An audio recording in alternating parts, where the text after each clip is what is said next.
Hello বন্ধুরা, আমার YouTube চ্যানেলে সবাইকে স্বাগত জানাই।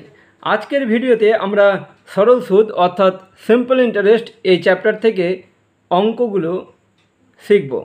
তো প্রথমেই আমরা জেনে নেব যে সরল সুদ ব্যাপারটা কি।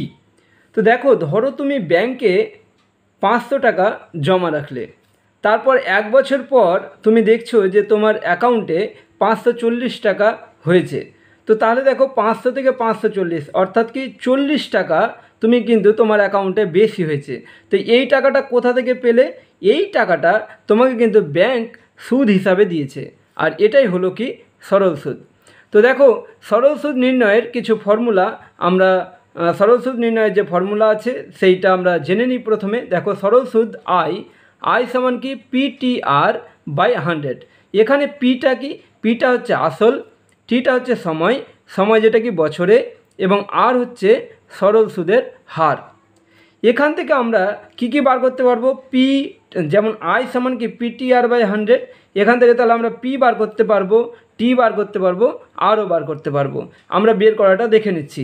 পি সমান তাহলে কি লিখতে পারবো? পি সমান লিখছি, তাহলে বজ্র গুণন করো, 100I বাই কী হবে?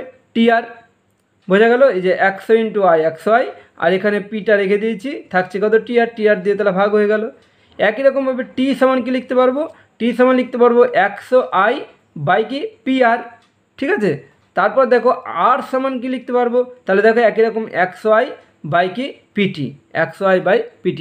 তাহলে আমরা আই অর্থাৎ সরল সুদ, তারপর পি অর্থাৎ আসল, টি অর্থাৎ সময়, এবং আর অর্থাৎ সুদের হার, বার্ষিক সরল সুদের হার, এই যে ফর্মুলা আমরা দেখলাম, একটা ফর্মুলা থেকে কিন্তু আমরা এটা বার করে নিতে পারবো। এবার এই ফর্মুলাগুলো ব্যবহার করে আমরা বিভিন্ন অঙ্ক করব।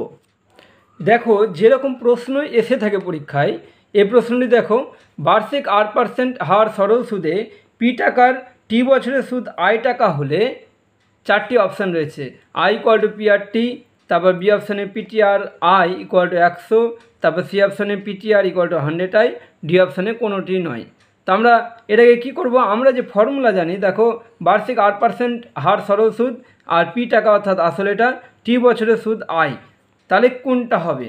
তাহলে এখানে দেখো, আই সমান কি PTR বাই 100, তাহলে আমরা যদি বজ্রগুণন করি তাহলে 100I সমান PTR।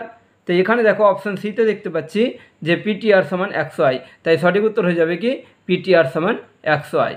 ঠিক আছে, এবারের প্রশ্নটি দেখো, রাম বার্ষিক 4% সরল সুদের হারে ব্যাংকে 1200 টাকা জমা রাখে, 1 বছর পর কত টাকা সুদ পাবে? প্রশ্নটা অথবা দিয়ে বলছি, বার্ষিক 4% সরল সুদের হারে 1200 টাকার 1 বছরের সুদ কত? ঠিক আছে, তার মানে কি সুদ বের করতে হবে। তো সুদ নির্ণয়ের ফর্মুলা তো আমরা জানি। কি সুদ নির্ণয়ের ফর্মুলা? আই সমান PTR বাই 100। এখানে পি কত বলেছে? যে ব্যাংকে এত টাকা জমা রাখে, অর্থাৎ আসল হচ্ছে 1200 টাকা, পি সমান 1200 টাকা। তারপর সময় কত? 1 বছর, তাহলে টি সমান 1 বছর। আর এই যে সুদের হার আর এর মান কত? 4, আর এর মান হচ্ছে 4%। তাহলে এখানে দেখো মানগুলো পুট করে দিই, পি এর মান 1200 ইন্টু টি হচ্ছে 1, আর এর মান হচ্ছে 4, বাই হচ্ছে 100। তাহলে 0 0 কেটে দিলাম, থাকছে 4 বারে কত? 48 টাকা। তাহলে এখানে তো সুদ বার করতে বলেছিল, তাহলে সুদ পেয়ে গেলাম কত? 48 টাকা। বোঝা গেল? এবারের প্রশ্নটি দেখো, ভীষণ গুরুত্বপূর্ণ প্রশ্ন। কোনো মূলধন 10 বছরে দ্বিগুণ হলে বার্ষিক সরল সুদের হার কত? কি বলছে? 10 বছরে দ্বিগুণ হলে বার্ষিক সরল সুদের হার কত? এটা আমরা একদম একটা শর্টকাট টেকনিকের সাহায্যে করব, তারপর আমি ডিটেলসে বুঝিয়ে দেবো যে কিভাবে করতে হবে। দেখো, শর্টকাট প্রথমে টেকনিকটা দেখায়, যে কি বলে, যে দ্বিগুণের ক্ষেত্রে আমরা কি করব? সরল সুদের হার যদি বের করতে হয় তাহলে আর সমান 100/T%, মানে সরল সুদের হার যেহেতু বের করতে বলেছে দ্বিগুণের ক্ষেত্রে, মনে রাখবে।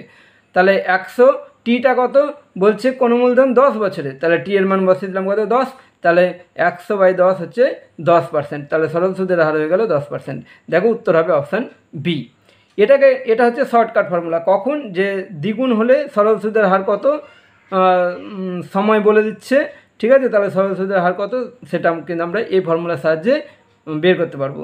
এবার আমি একটু ডিটেলসে তোমাদের দেখাই, যে এখানে ধরো পিটা তাহলে ধরে নিলাম যে আসলটা হচ্ছে এক্স, তাহলে বলছে দ্বিগুণ হবে, তার মানে কি সুদে আসলে নিশ্চয়ই দ্বিগুণ হবে। তাহলে সুদ আসল কত হবে? 2x। তাহলে সুদ আসল যদি 2x হয় তাহলে সুদ কত হবে? নিশ্চয়ই সুদ আসল থেকে আসলটা বাদ দিলেই সুদ পেয়ে যাব। তার মানে 2x থেকে x বাদ x। এবার সুদের হার বের করতে বলেছে, তো সুদের হার বের করার ফর্মুলা আমরা জানি, আর মানে কি 100i/pt।